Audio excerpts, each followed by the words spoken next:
Pessoal, quando nós olhamos a questão da evolução humana e, inclusive, considerando os estágios em que estivemos até chegar aqui, onde estamos na espécie Homo sapiens, caminhando para Homo morales, que tem a ver com essa trajetória que é ininterrupta,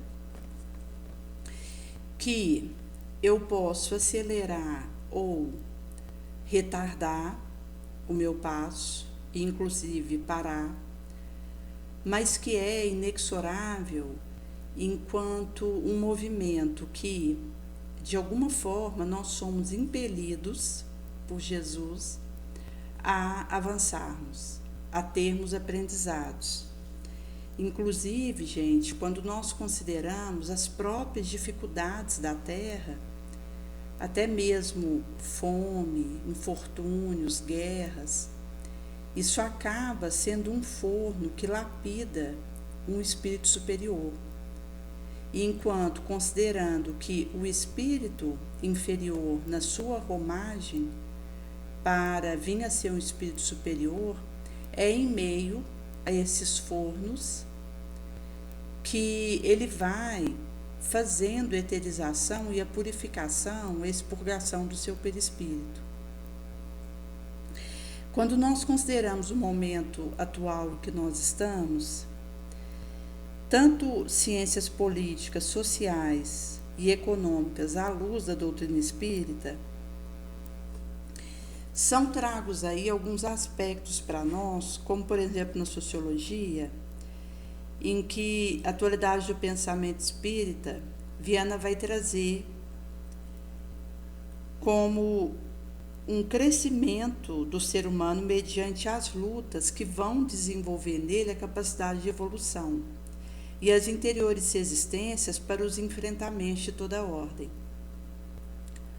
Numa sociedade qual nós estamos injusta, onde vige enfermidade, fome, ignorância, insatisfação, são inevitáveis os focos de rebeldia, que dão surgimento às revoluções inevitáveis com derramamento de sangue, considerando aí o estágio atual da Terra. Nesse sentido que vai ser gerado fator de equilíbrio e igualdade, de justo direito e dever dignamente exercido, graças aos quais os valores sejam considerados de forma equânime, onde predomina a oportunidade para todos, e com isso os problemas mudarão, por ceder espaço à harmonia social e ao moral progresso de populaços e grupos, que é esse caminho inevitável, mas que ao mesmo tempo é feito de muitos tropeços. Quando a gente considera a desorganização da sociedade, os valores ético-morais encontram-se em decadência, por terem perdido ou desvirtuado seus valiosos conteúdos de sustentação. Por isso que, nesse momento, as instituições experimentam um desequilíbrio e o respeito pelo humano, pela sua dignidade, pela vida, cede lugar a desajuste, a desonra, a crime, a agressão, que assumem proporções perturbadoras. Infelizmente, tem sido assim em todas as épocas do histórico processo da civilização, em que a gente tem caminhado a braços com essas perturbações de todo porte. Por isso que quando a gente considera preservar a sociedade, é indispensável a família se apresentar estruturada, sob base de honradez, de equilíbrio, de harmonia, sem o que se esfacelam os códigos da caridade e do dever de pais para com filhos e destes para com aqueles. E assim sucessivamente, em relação aos membros demais do clã e da sociedade.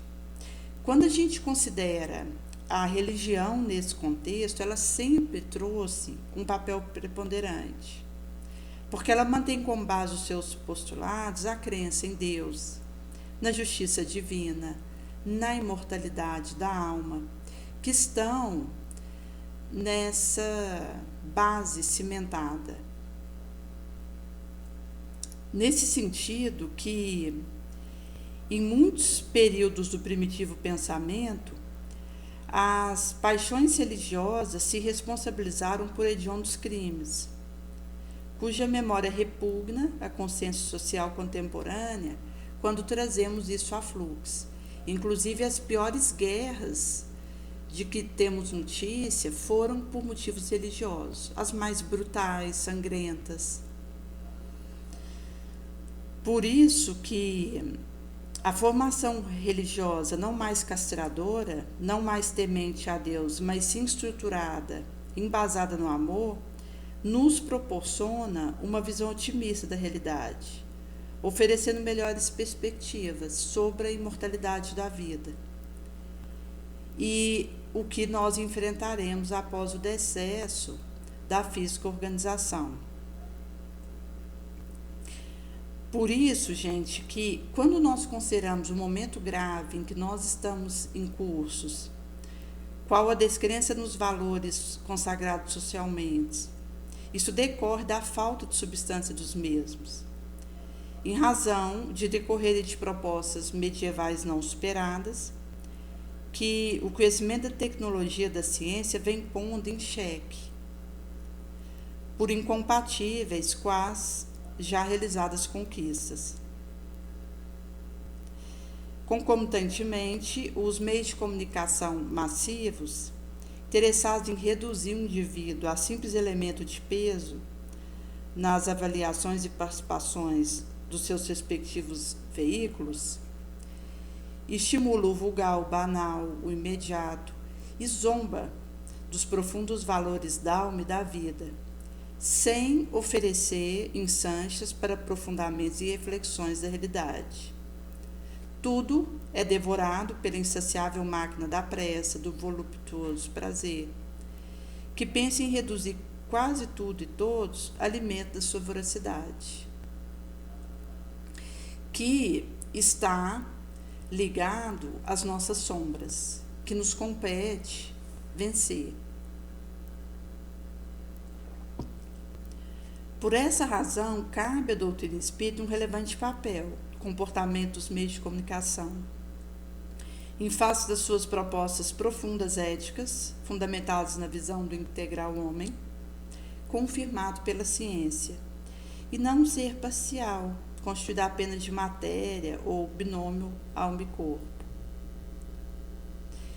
Quando a gente considera, por exemplo, o aspecto das preocupações de superpopulação do orbe, nós teremos o prisma das condições egoístas da nossa sociedade, em que a superpopulação parece ameaçar as estruturas morais e econômicas do homem no orbe, trabalhando para que as calamidades da violência, da fome, fomente o seu extermínio. No entanto, a colocação carece de legítimos fundamentos quando examinada sob a óptica do espírito. A Terra, per si, tem condição para manter quase 5 vezes mais o número dos seus habitantes atuais, já que nas espirituais esferas estão programados para reencarnar mais de 20 bilhões de seres que aguardam o momento oportuno. Avançando com o progresso, as técnicas para descobertas alimentícias propiciarão recursos para atender a todas as necessidades, particularmente aqueles que podem ser retirados, seja de oceano, de improdutiva terra, de lago, mar, rio, e os produzidos em laboratório, diminuindo a voracidade do humano que aprenderá, mediante experiências respiratórias elevadas, a retirar do próprio ar nutrientes inúmeros para preservar a existência corpórea. Para tanto, serão alcançados níveis mais elevados de consciência, de respeito à vida e à natureza, que tem a ver aí com essa evolução moral que nós estamos sendo instigados a procurar e alcançar. Porque a base, gente, para nós é a moral, que é o que vai dizer da capacidade que eu tenho de me purificar, de fomentar um pensamento nobre. E nesse sentido que isso traz consigo esse momento decisivo na jornada que leva às inaugurais construções de elevação que somos chamados a adentrar, onde nós não aguardaremos o outro na nossa marcha de sacrifício e engrandecimento. Nesse sentido que, quando nós consideramos o desenvolvimento tanto científico quanto tecnológico do populacho, isso fatalmente vai evitar uma danosa superpopulação. Considerando o equilíbrio social, moral e espiritual do orbe, criando condições nobres e éticas para o planejamento familiar responsável, quando acontecer a compreensão das reais funções do sexo e os existenciais objetivos dentro de dignificadores padrões. Inclusive, gente, relacionado ao aspecto do embriogênese, que nós teremos estufas em laboratórios onde a célula zigótica ela vai ser tomada pelo espírito que vai modelar aquele corpo físico numa estufa e não mais no útero da mulher. Isso significaria um avanço, porque quando a gente considera um desenvolvimento de um ser dentro do útero, isso liga a traumas que essa mãe esteja experimentando, dificuldades, seja com questão de remédio, de alimento, de relacionamento, que essa mãe possa estar vivendo e que acaba, que é vivido por esse ser que está em formação. E nesse sentido que, com a questão de translocar o desenvolvimento embrionário humano para uma estufa de hospital, isso significará uma proteção para esse embrião que, à mercê da proteção dos benfeitores sob a égide de Jesus, terá um desenvolvimento mais tranquilo e menos sobrecarregado, traumatizador. Nesse sentido que poderíamos adir que o número de reencarnados na Terra não representa a capacidade que o planeta possui, que é de albergar mais de 20 bilhões que estão aguardando em Sancha e estão vinculados a nós. As mudanças que se operarão na sociedade no que diz respeito à ética moral facultarão que outros tantos bilhões de espíritos possam reencarnar na Terra sem qualquer prejuízo para a economia social do planeta.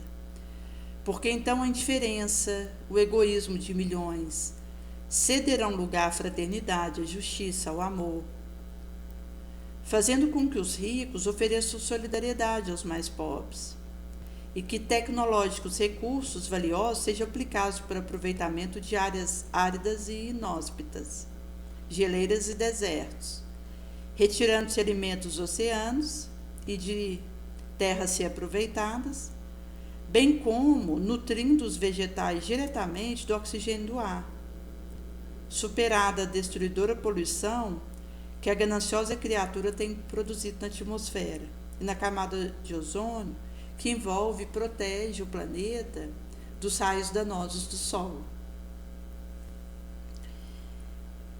Nesse sentido que os discutidos direitos humanos, sempre elaborados e apresentados há mais de 200 anos, ainda permaneçam desrespeitados. Porque nós temos hoje na Terra bolsões segregacionistas e que divide os indivíduos pelos seus recursos, pelas suas tendências, preferências e seus limites de variada natureza. No entanto, embora a gente perceba aí um atraso cultural dos populachos e da época que se vive na Terra, já representa um passo para a fraternidade futura. Porquanto o método, sem dúvida infeliz, não impede que cada qual viva sem pública perseguição, que antes culminava no degredo, na morte, no encarceramento. Nesse sentido que a vida inevitavelmente impõe-se como é na sua estrutura. Desperta desagrado no começo, depois aceitação e por fim incorporada ao cotidiano de toda criatura. Daqui a gente percebe que está acontecendo algum tipo de passos na direção da fraternidade almejada por nós, porque antes a situação ela era ainda mais calamitosa. Porque nós tínhamos aí tanto essa questão de encarceramento, de torturas bárbaras, enquanto padrões que aconteciam ad natural, degredo, morte. E mesmo que hoje a gente perceba a perseguição pública a determinados populachos, nós já estamos demonstrando algum tipo de assimilação dos postulados de Jesus. E nesse sentido que, inclusive, quando a gente considera que a pergunta feita sob esse ponto foi da criação de gueto moderno para pobres, gays, negros, deficientes, com suas restritas áreas, elevador de serviço, jardim residencial, favela, condomínio fechado com segurança, se não seria cooperar para a formação de indivíduos inamistosos, preconceituosos, hostis, competitivos, com respostas agressivas altamente às diversas situações que a vida apresenta. Por isso que cumpre a cada indivíduo sadio, culturalmente e moral, combater qualquer tipo de separatismo, de pública perseguição ou disfarçada, que é uma proposta de convite que nós recebemos. Nós vivemos uma época de violência de todo porte, de desrespeito aos adquiridos valores. E para nós são necessárias providências de defesa, assim como para a família em razão da escassez de providências governamentais. Mas isso não implicaria na formação de novos guetos, cujos resultados redundariam negativos. Por isso que o objetivo é que nós caminhemos para uma consciência crítica, que analise. E considerando isso no coletivo que parte do indivíduo, é necessário considerarmos o nível de responsabilidade moral do cidadão, sem o que a sua será apenas uma visão social, sem o alicerce do sentimento, que é um fator propiciatório da compreensão dos limites, das balizas de cada qual. Então, nós trabalhamos afanosamente para essa conquista, que liberta o indivíduo de um dos seus maiores adversários, que é a ignorância, que é uma noite sem lua, sem astro, sem estrela, a noite do espírito. Valorizando o grupo social no qual se encontra, no qual se movimenta.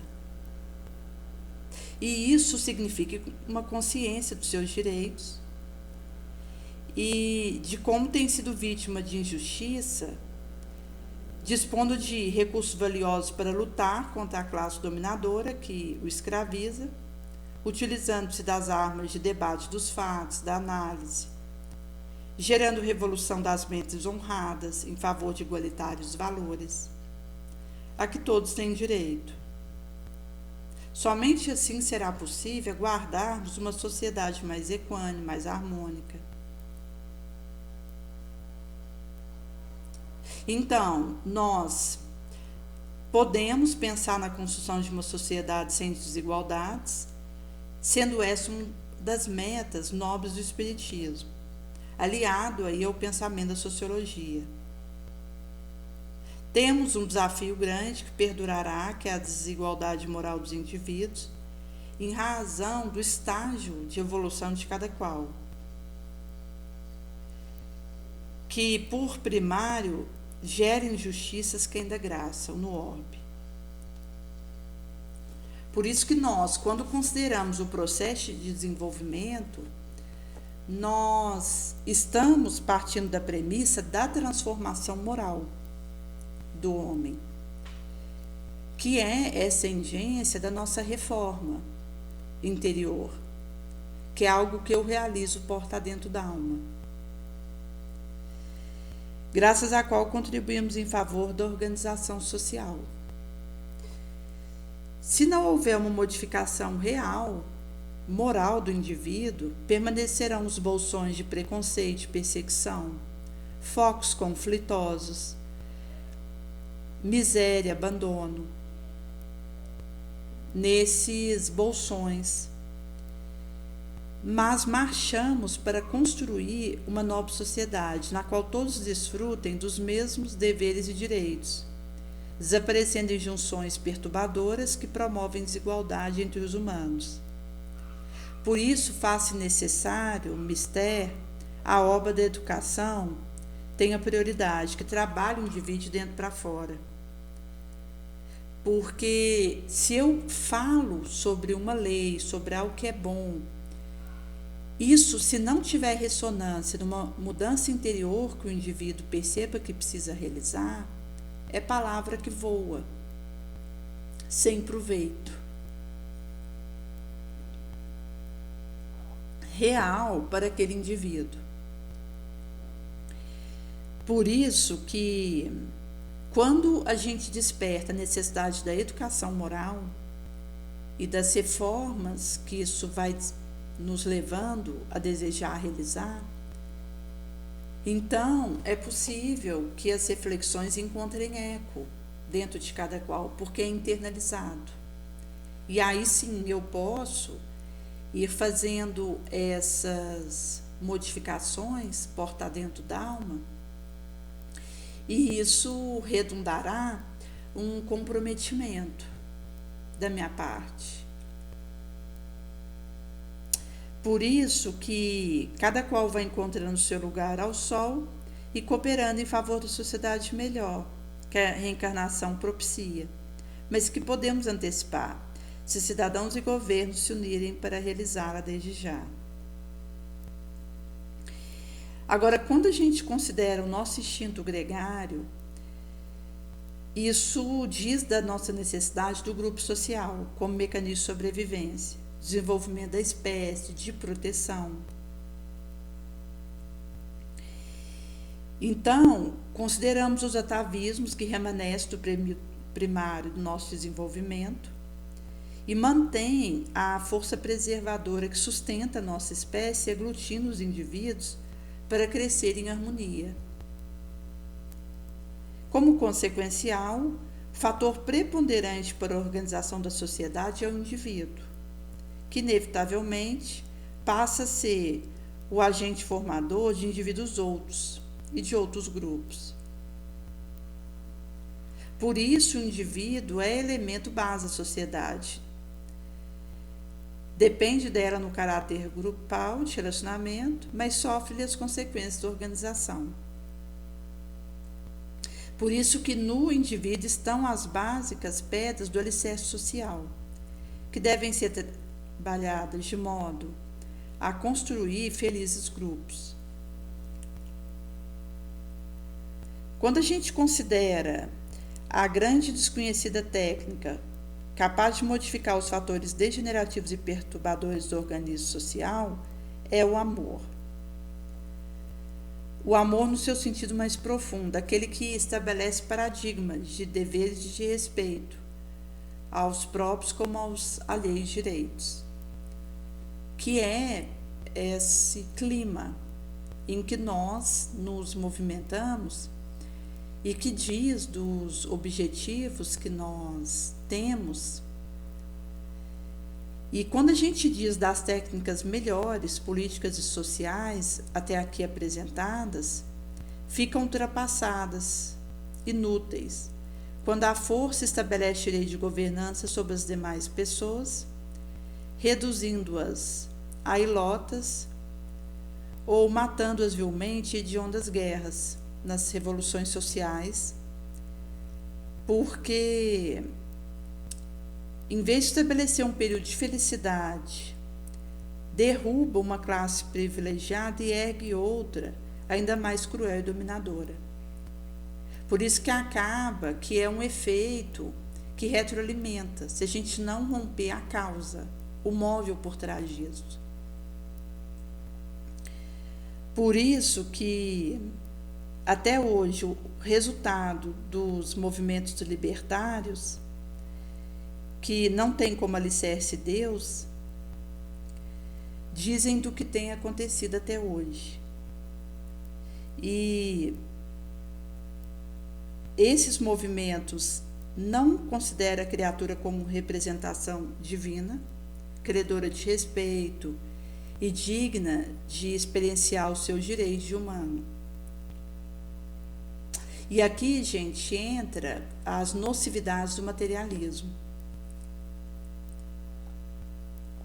que acaba sendo um mecanismo de opressão, visto que acabaremos nos estribando nessa premissa. E assim passam os entusiasmos iniciais, nessa primeira fase, vai se revestir de agressão e vandalismo aos que entram em decadência e são expulsos, exilados, aprisionados e assassinados pelos vitoriosos. Aí, quando a gente tem a posteriori o desaparecimento dos líderes, dos mais perversos, considerando aí filósofos idealistas, daqueles que ali estavam compondo, outros mais hábeis, cruéis e perversos assumem o poder, dissemina seus conceitos opressivos para se manterem dominadores, muito embora a destruição de incontáveis vidas, porque acaba que vai tendo esse efeito cascata. Por isso que o maior fenômeno ideológico transformador é o amor, que ainda não teve instância para se expressar em profundidade. Quando nós consideramos o homem, ele ainda tem a predominância da sua natureza animal, em detrimento da natureza espiritual. Por isso que os instintos agressivos ainda nos governam, impedindo que se instale no nosso ímã o sentimento libertador, que é capaz de modificar as nossas estruturas comportamentais, nos libertando de utópicas aspirações, equívocas, a fim de apresentar-se a realidade sem as danosas marcas do pessimismo, do aniquilamento, do fatalismo. Porque acaba que é uma esperança que a gente vai nutrindo, uma fé, a caridade, o perdão. Então, são mesclas que vão nos fortalecendo e nos dando confiança no porvir. Todos que se fizeram paradigmas do amor acabaram assassinados pela arbitrariedade do temporal poder, nos mais diferentes campos do pensamento e do conhecimento. E constatamos que suas lições modificaram outras vidas e se tornaram pouco a pouco modelos para a edificação de uma melhor humanidade pela qual lutamos e desejamos. Porque nós ainda estamos num orbe em que o progresso se faz por etapas. porque nós somos um mundo de prova e expiação. Então, você tem um período que predomina o desenvolvimento artístico, em outro, o crescimento cultural. Noutra fase, a moral valorização, a posteriori tecnológico aprimoramento. Nesse sentido que nós temos, nesse século, o da tecnologia por excelência.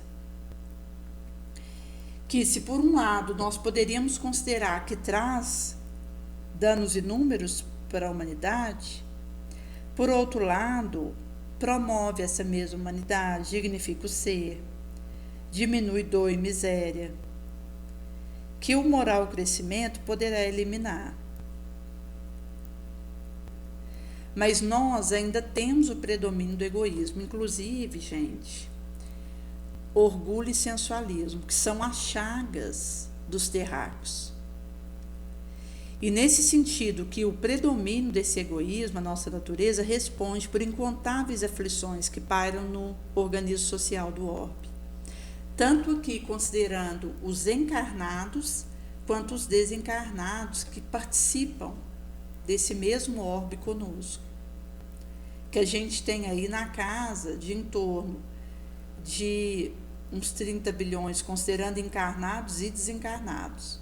A gente tem mais de 8 bilhões encarnados, então a gente tem aí em torno de 20 e pouco bilhões desencarnados, aí, enquanto uma aproximação, aguardando uma ensancha de encarnar na Terra.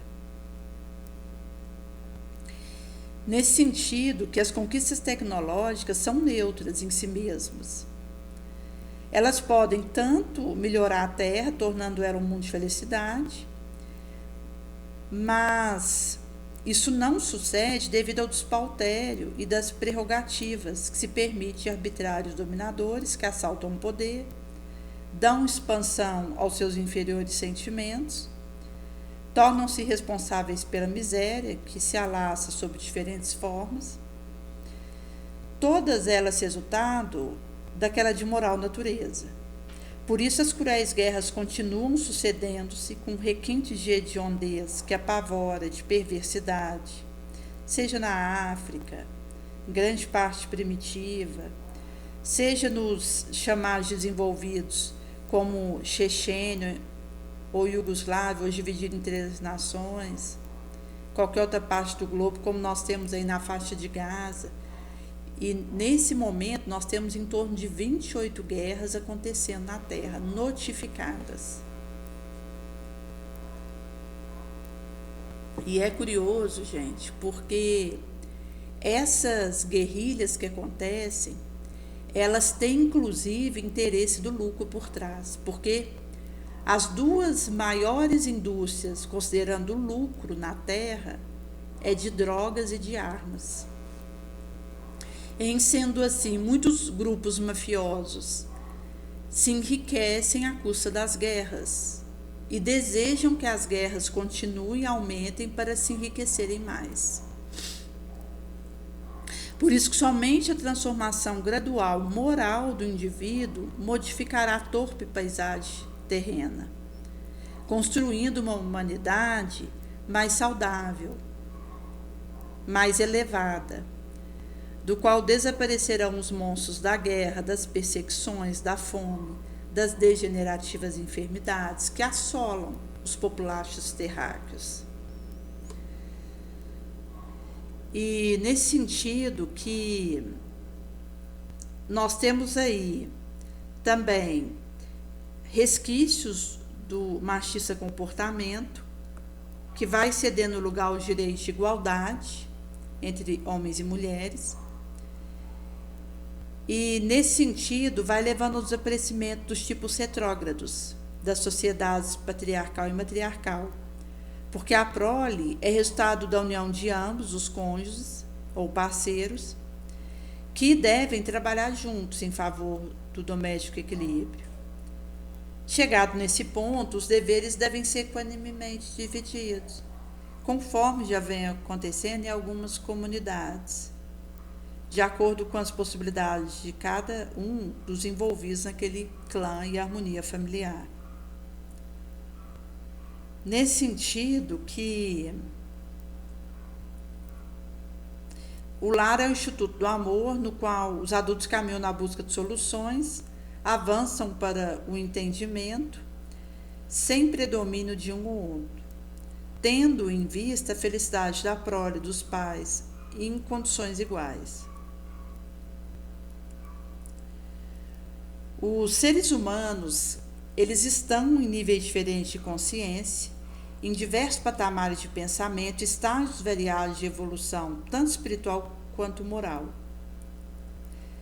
Devido a isso, somente a perseverança e a educação pode nos promover mediante processos de experiências reiteradas, ora educativas, ora reeducativas. Os atuais fatores econômicos e sociais que existem facilitam o desabrochar de inferiores tendências que em nós vicejam, levando-nos aos referidos desequilíbrios, excetuando-se os espíritos mais resistentes aos primitivos apelos, porque um espírito mais elevado, mesmo encarnado na Terra, ele não se deixa levar pelos apelos primitivos, ele resiste bravamente e mantém a sua psicosfera moral nobre. Mas quando a gente considera uma grande generalidade, sem um conceito vivencial do mal e do bem, do equivocado e do nobre, do errado e do certo, esses indivíduos facilmente enveredam pelos membros do crime, do vício, inconscientemente esperando contar com a compreensão, correção e ajuda da sociedade, mais digna e esclarecida. Inclusive, gente, quando nós consideramos a questão das drogas, onde às vezes uma mãe que tem aí 2 filhos nesse mundo e que saíram de casa e participam de tráfico de drogas, às vezes esses filhos, eles já estão inclusive marcados de morte. E essa mãe, ela sabe que precisa encarar essa situação de frente, porque se ela vem a desencarnar, mesmo depois da morte do corpo físico, tudo vai continuar. E ela vai precisar encontrar esses filhos para ajudá-los na pauta das suas possibilidades. Como uma mãe que relatava que ela tem 2 filhos nessa situação e acaba que eles sempre estão mudando de número de telefone, devido a isso, a perseguição de morte que sofrem.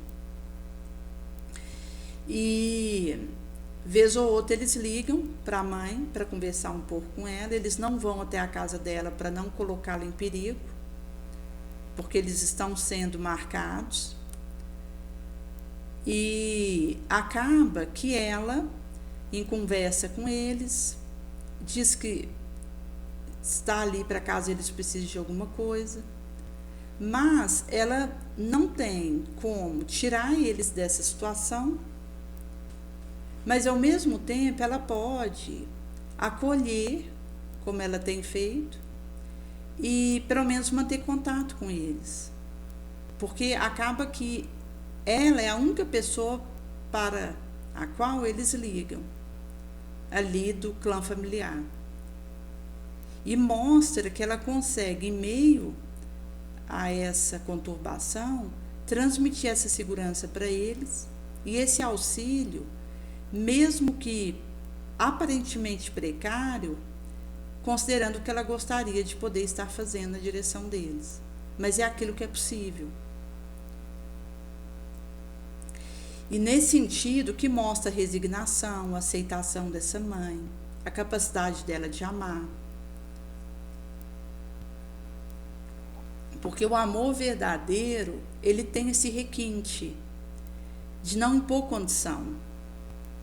Então, eu continuo amando, mesmo que o outro esteja tendo um estilo de vida diferente do meu, tenha tido uma escolha nociva para a sua vida. Vai acontecer que essa doação, que não coloca condição, é a caridade genuína. Porque Jesus, quando nos ama, enquanto algo que vem dele na nossa direção sem solução de continuidade, ele não coloca uma condição para isso acontecer. E não traz sobre nós uma imposição para vir ao nosso encontro amorosamente. Ele simplesmente nos ama. E é essa experiência que vai nos capacitando a fazermos mais por nós, a termos mais força na direção de nós mesmos, de nos auto-melhorarmos, na direção do outro, enquanto tentativa de ser útil. Daí que essa mãe, ela dizia que ali, naqueles momentos que ela conversava com esses filhos, era um momento de paz que ela experimentava, porque ela podia, mesmo em meio àqueles sobressaltos, ter uma experiência de amor genuíno com eles. E nesse sentido, que inclusive quando a gente considera a questão do mundo da drogadição, nós temos aí situações, às vezes, irreversíveis para a atual vilegiatura, porque o indivíduo, quando ele envereda pela droga, e normalmente se ele chega num estágio de traficar, em que ele já entra numa rede importante de entregar e receber droga, é muito difícil ele sair dessa situação, nessa vilegiatura, até porque se ele vem a deserdar daqueles compromissos criminosos, ele acaba jurado de morte.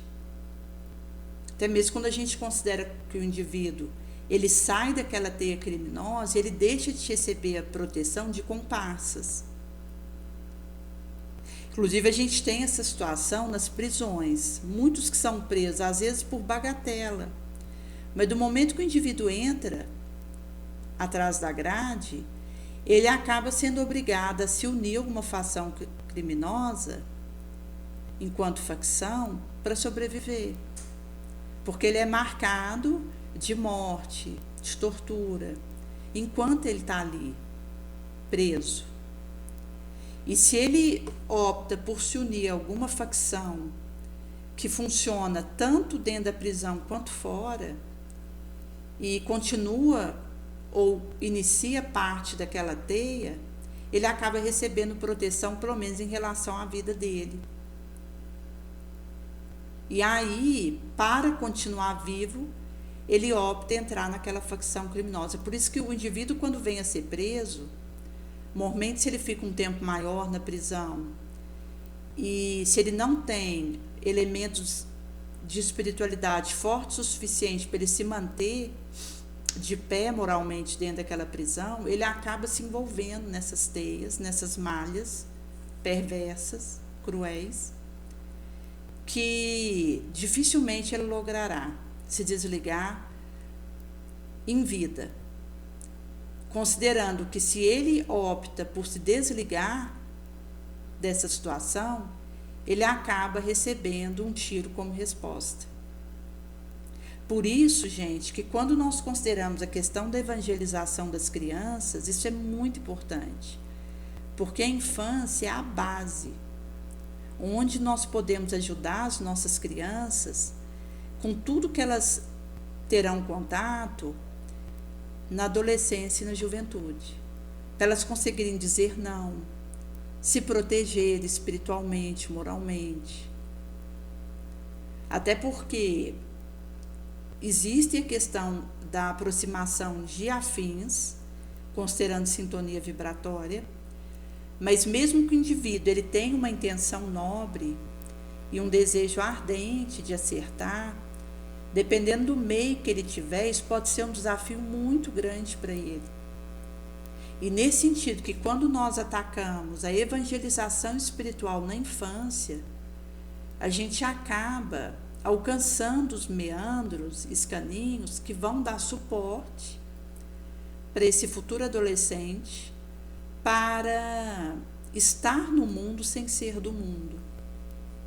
Como o depoimento de um adolescente que contava que ele, para ajudar a mãe em casa, havia assumido vários serviços desde pequeno, onde ele virava flanelinha nas ruas, quando estava no sinal vermelho. Ele ia até os carros, os motoqueiros, para poder pedir alguma ajuda, vender alguma coisa. Ele já houvera trabalhado em camelô, em ambiente carnavalesco, que são sempre ambientes contaminantes, pestilenciais. Houvera trabalhado com carga e descarga de contêiner, de navio.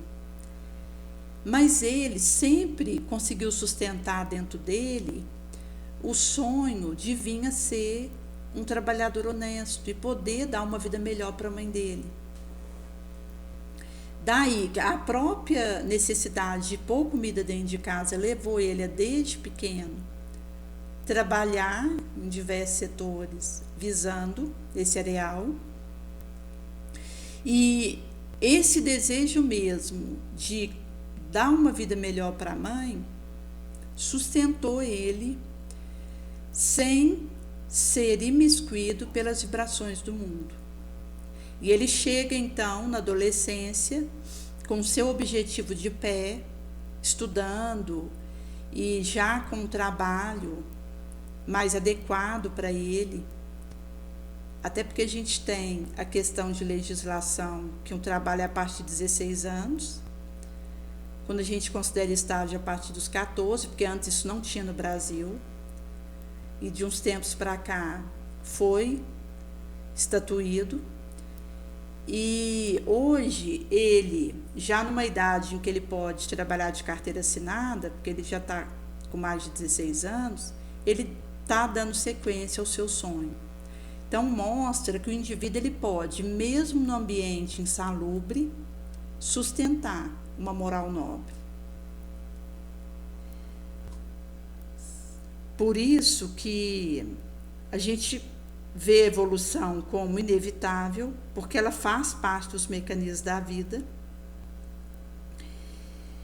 E nesse sentido que os períodos eles se sucedem com suas quedas e conquistas, cimentando elevados valores que servem de base para aquisições novas e realizações mais bem consolidadas, que têm por objeto a felicidade do populacho. Por isso que a nova era ela já começou nos corações e mentes devotados à verdade e ao bem, porque cada qual pode, mesmo num orbe de provas e expiações, começar a viver a regeneração própria.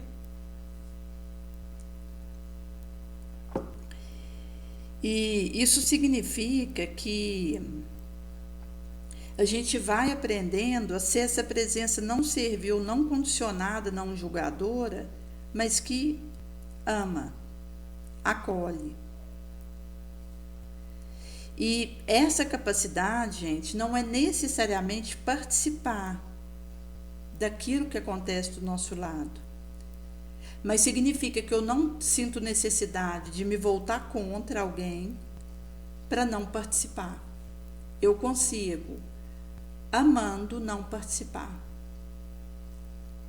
Porque é essa presença que aceita, como essa mãe, que acolhia e amava esse filho drogado, sem participar do tipo de vida que ele vivia. Inclusive, teve um outro relato de uma outra mãe, que ela ia até uma região similitude à Cracolândia, em que ela ficava desejosa de se avistar com seu filho que ali vivia. E existe uma presença policial na redondeza desse local que não permite adentrar ali. E então essa mãe, impossibilitada de ir até o gemal daquele ambiente, ela ficava ali na periferia do local, aguardando que o filho viesse. E quando esse filho vinha ter com ela convidava ele para ir para casa, tomar um café, tomar um banho, descansar, comer uma janta.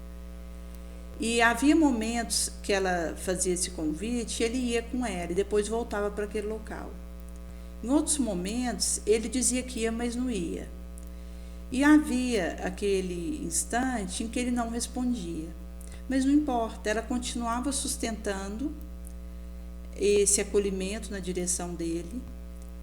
E isso, per si, já significava esse arrimo para esse filho. Porque ele sabia que a sua mãe estava de braço aberto quando ele desejasse voltar. Mesmo que naquele momento ele preferisse continuar naquela situação que ele estava. Por isso que,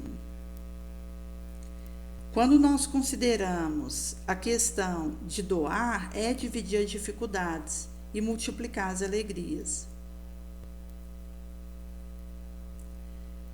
Nesse sentido que a característica essencial de qualquer revelação precisa ser a verdade, que vai significar esse premissal. Nesse sentido, gente, que é uma experiência que vai nos robustecendo, porque a gente vai conseguindo perceber possibilidades novas de, sem abandonarmos o outro, podermos ao mesmo tempo acolher as nossas balizas, as nossas possibilidades.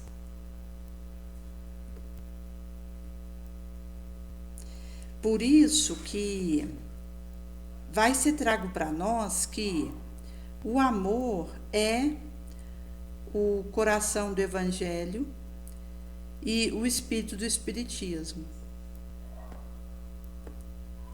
Que significa aí essa chama dentro de nós.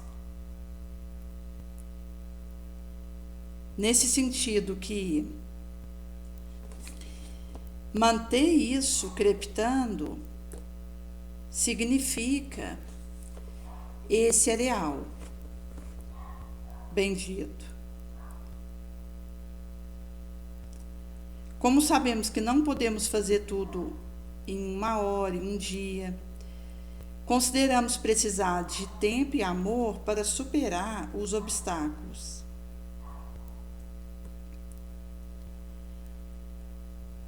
Nesse sentido que tem coisas que nós não conseguiremos traduzir, mas se quisermos entendê-las, é necessário abrir os nossos corações.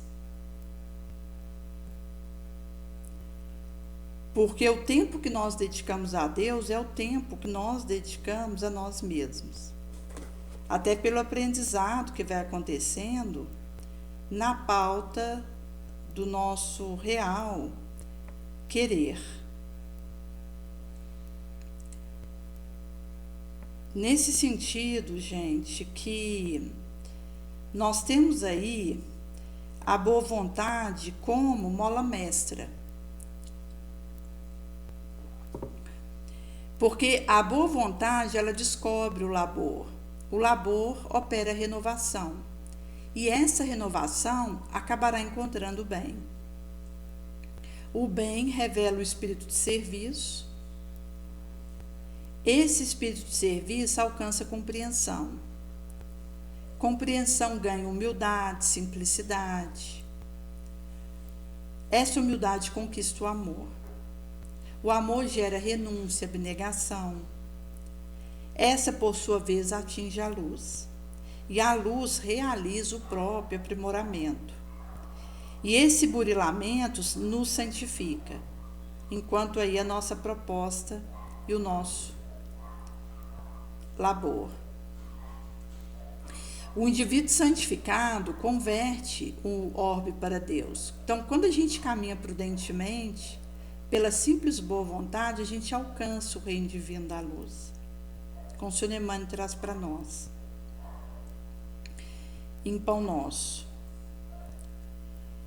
E aqui, gente, existe uma premissa acerca da nossa proposta enquanto por aqui, que vai nos dizer dessa força reitora que subjaz o nosso assoalho moral, porque à medida que a gente vai evoluindo, vão se quintessenciando nossas projeções com o apuro natural do nosso corpo mental, do nosso perispírito.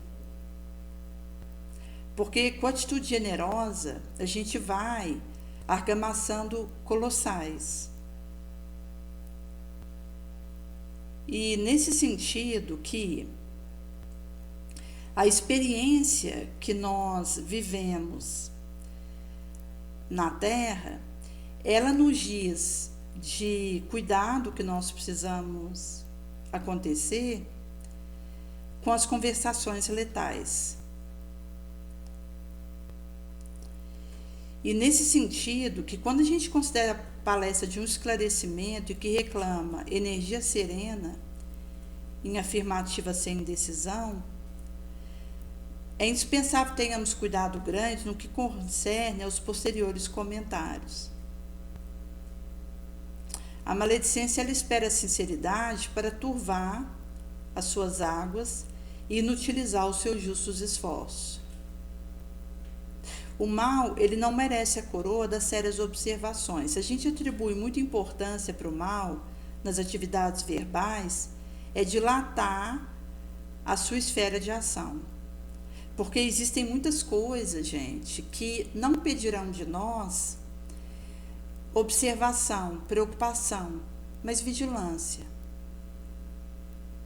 Porque o mal per si, ele não deve aglutinar a nossa atenção, porque configuraria uma perda de tempo.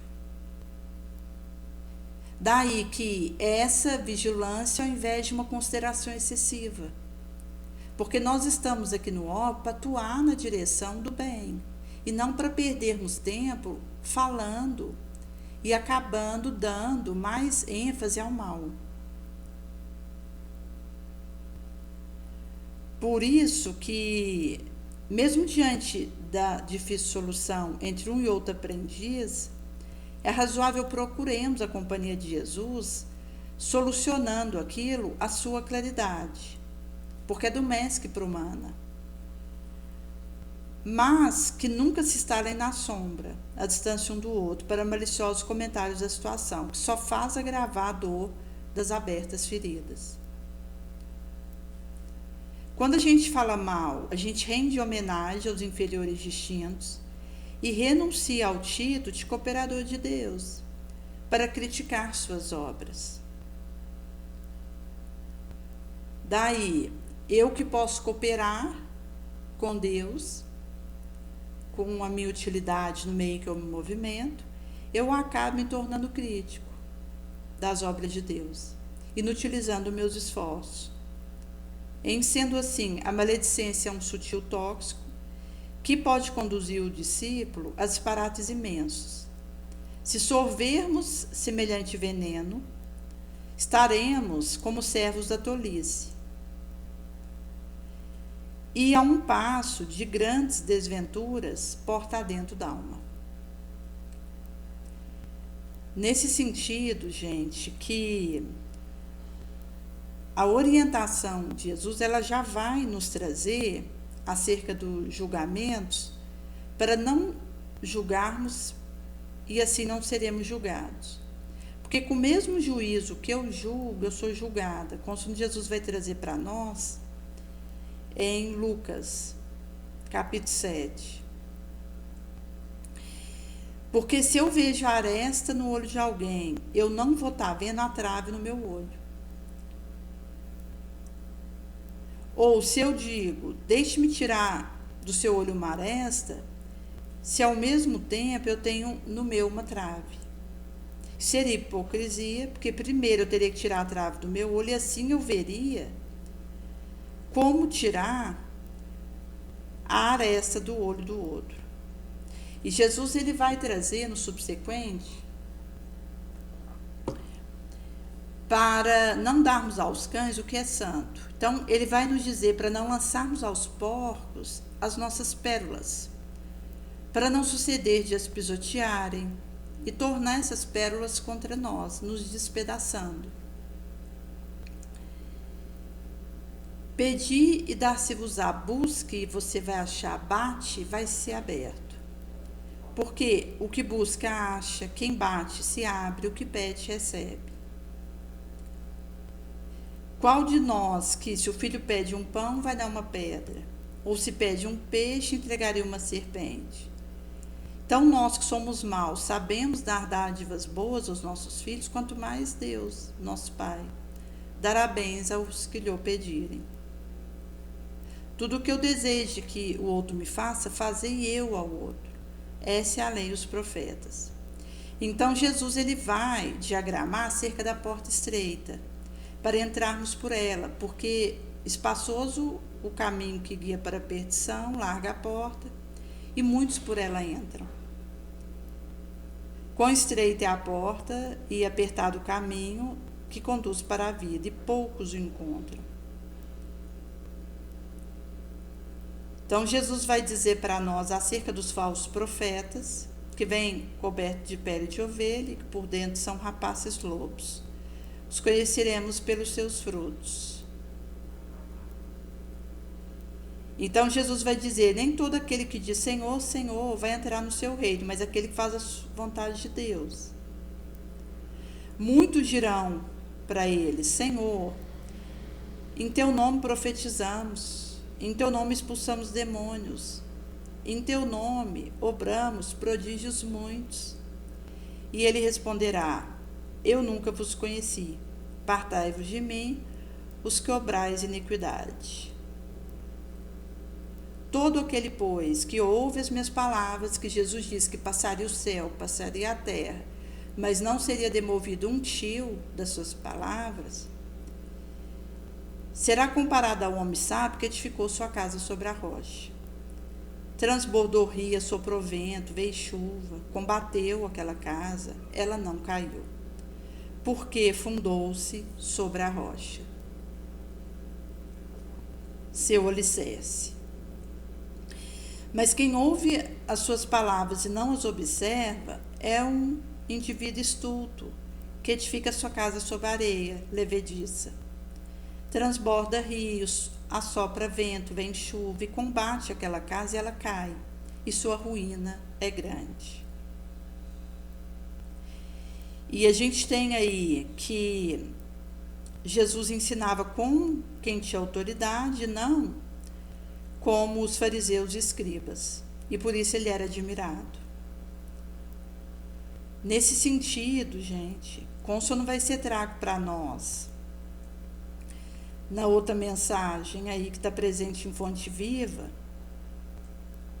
que promana desses derramamentos de Jesus, que vai nos dizer que a nossa edificação ela precisa acontecer sobre a rocha. Visto que se passará o céu e a terra e não será demovido um tio da letra de Jesus, se eu edifico a minha casa fora das suas palavras, das suas orientações e não vivo isso, eu vou estar, na verdade, sobre um movediço que vai ruir a um sopro de vento. E nesse sentido que é nessa linha quando Jesus diz para nós acerca de ouvirmos as suas palavras e colocarmos ela em prática. Porque ele vai nos dizer que ele é Senhor é fácil. Fazer articulação de palavras brilhantes, arrebatadoras, é tranquilo. Mas que, na verdade, aquele que vai estar em comunhão com Jesus é quem realiza a sua vontade. É quem abstrai, assimila as suas palavras e vive isso. Que é essa reforma moral que eu realizo por estar dentro da alma, comigo mesmo. Então, Jesus traz esse recorte impressionante porque ele diz que o indivíduo pode expelir demônios em seu nome, profetizar, obrar prodígios muito, e na verdade não ter uma intimidade com Jesus. porque ele vai dizer que isso é um funcionamento porta dentro da alma, que começa com pensamento, meu sentimento, minha atitude mental, meu testemunho. Por isso que acaba, gente, que se eu não tiver nessa figueira que é Jesus, eu caio e grande é a minha ruína. Porque um desvio que a gente faz de Jesus, a gente desmorona. É nele que nós temos essa seiva abundante que nos fortalece, que nos esclarece, que nos orienta, que nos dá o caminho da pedra e que nos dá a vida. Porque ele mesmo já houvera dito: sem mim, vocês não vão ter a vida em vocês mesmos. A gente só consegue divisar a vida verdadeira em Jesus e viver isso. Porque o indivíduo ele pode estar se movimentando, um corpo orgânico, trabalhando, fazendo exercício, indo para um local de confraternização, comendo, e estar morto por dentro. Que, inclusive, Kardec vai trazer num recorte que era um dos sinais da transição planetária. Antes mesmo do decesso do corpo físico, o indivíduo já está arriscado do mundo dos vivos, devido a essa inaptidão mental e moral. Porque daí o indivíduo ele entra nessa cadeia em que ele retroalimenta aspectos de sombra, e mesmo que ele esteja realizando uma série de atividades externamente, internamente ele está morto, porque ele não está ligado ao tronco da vida que é Jesus. Porque ele é a figueira, nós somos os ramos.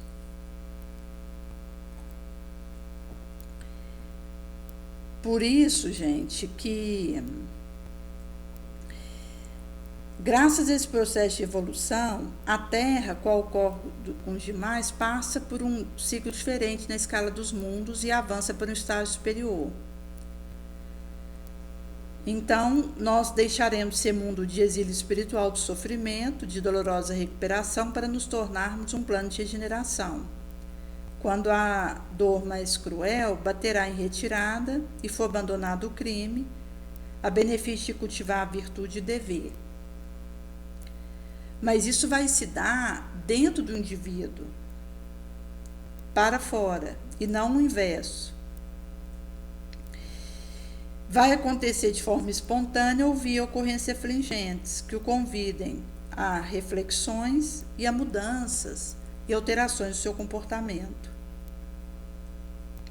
É um processo lento, sem violência nem choques, sem arbitrárias imposições nem destruidoras calamidades, mas dentro de uma dignificante programática, como tudo que é realizado pela divindade. Nesse sentido que nós temos aí essas premissas que vão nos dizer que nós estamos sendo levados a essa eterização que reverbera no nosso perispírito e acaba que a atividade de certos centros desencadeia aumento de atividade de outros.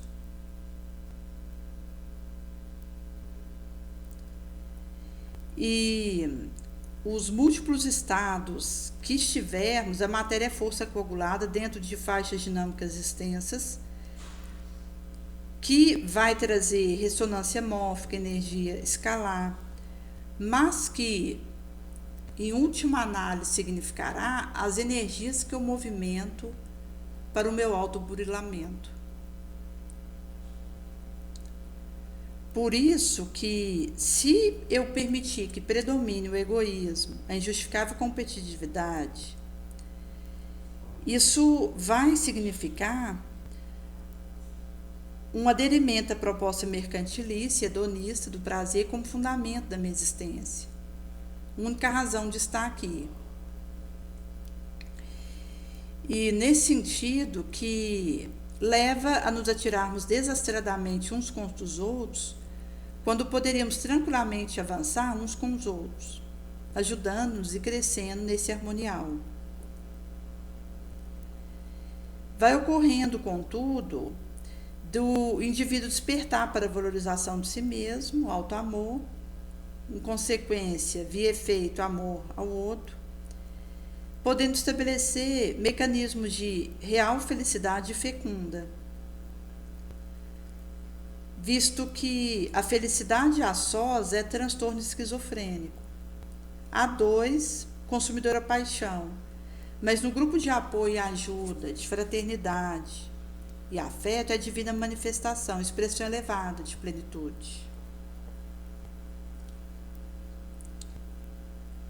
Por isso que nós temos aí, inclusive, a questão da predominância dos interesses do lucro aos valores humanos. E nesse sentido que o indivíduo, para atender às suas necessidades cada vez maiores, gera desperdícios dos poderosos em detrimento das necessidades infinitas dos pobres. Porque na razão direta em que aumenta o lucro, aspirações mais amplas passam a ter os indivíduos, esquecidos do amor e da solidariedade que deveríamos nos oferecer.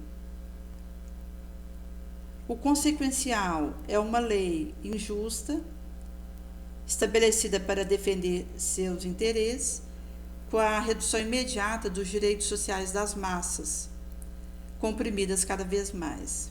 Por isso que toda forma de individualismo resulta do egoísmo, que conduz aos desvarios hediondos do crime e da indiferença. Por isso que a história é a pedra de toque que desgasta o erro e faz brilhar a verdade. Nesse sentido, gente, que esse é um convite que soa para nós e vai nos dizer dessa vontade que, arregimentada dentro de mim, vai me levando a aprimorar. E nesse sentido, que quando nós consideramos a fé em tudo que ela tem de belo e bom, em sua racionalidade e pureza, a gente não vai admitir uma fé sem controle, filha cega da cegueira. Consta não vai ser trago no Evangelho segundo o Espiritismo. Amaremos ao Pai sabendo porque o amamos, enquanto nosso Criador. E que tem a expressão da sua consciência, uma parte dela, o universo. Porque o universo qual nós abstraímos hoje enquanto uma pálida percepção é a expressão da consciência cósmica. Então nós temos outros universos, além universo, inabordável.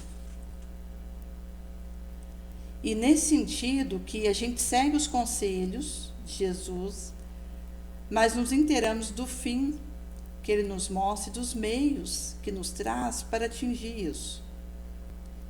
Cremos, esperamos, não fraquejamos jamais, porque os milagres são obras da fé.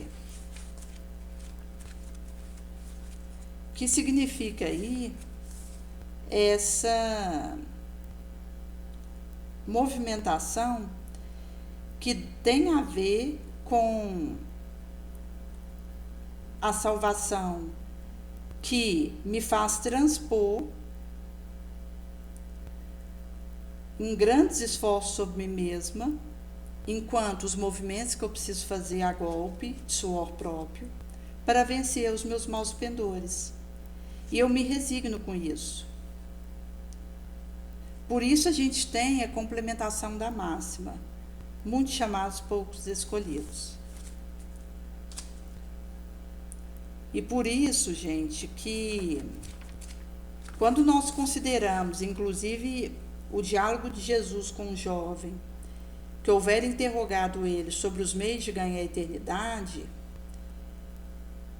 Jesus vai trazer para ele o discerro de entregar os seus bens e depois segui-lo. E nesse sentido que Jesus mostrava que o apego aos bens terrestres é um obstáculo à salvação. O jovem, mesmo se acreditando no kit, porque tinha observado mandamentos certos ao longo da sua trajetória, ele recua, todavia, ante a ideia de abandonar seus bens, porque o desejo dele de obter a eterna vida não ia até esse sacrifício. Por isso que, na questão da verdade, a gente vai divisando.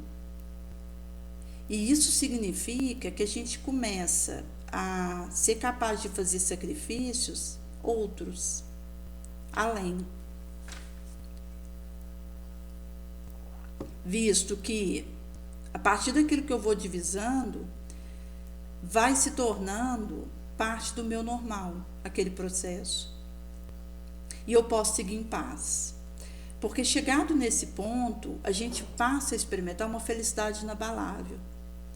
Mesmo sob o desmoronamento de um edifício na minha cabeça, mas o meu espírito está em paz. Porque a verdade diante de nós, a lealdade a Jesus, vai significar que nós vamos seguir com a consciência tranquila, como esse nosso farol. E isso vai significando um robustecimento, um fortalecimento. E, ao mesmo tempo, adequações da nossa circuitaria, até mesmo os nossos neurônios, que podem, a partir de células-tronco, dentro do encéfalo mesmo, dos eritrócitos, que se transformam em neurônios quando existe o comando adequado para esse fim. A gente vai, inclusive, refazendo a nossa circuitaria neuronal.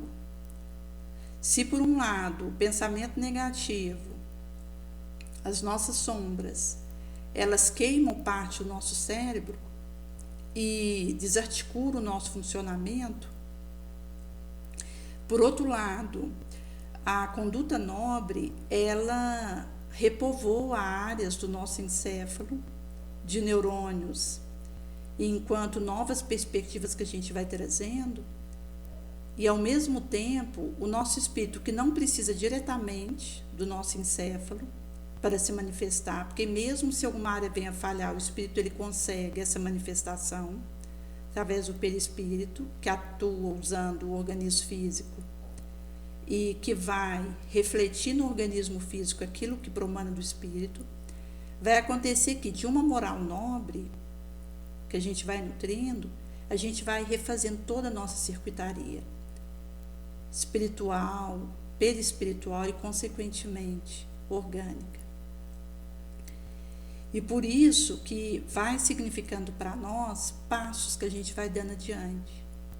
Porque aí, mesmo ainda nas continências que nós estamos, de prova de expiação, de sombras, eu acendo a minha luz e me regenero. Então, eu, sem esperar pelo outro, faço esse movimento comigo mesma e passo a ser capaz de ofertar isso por onde vou.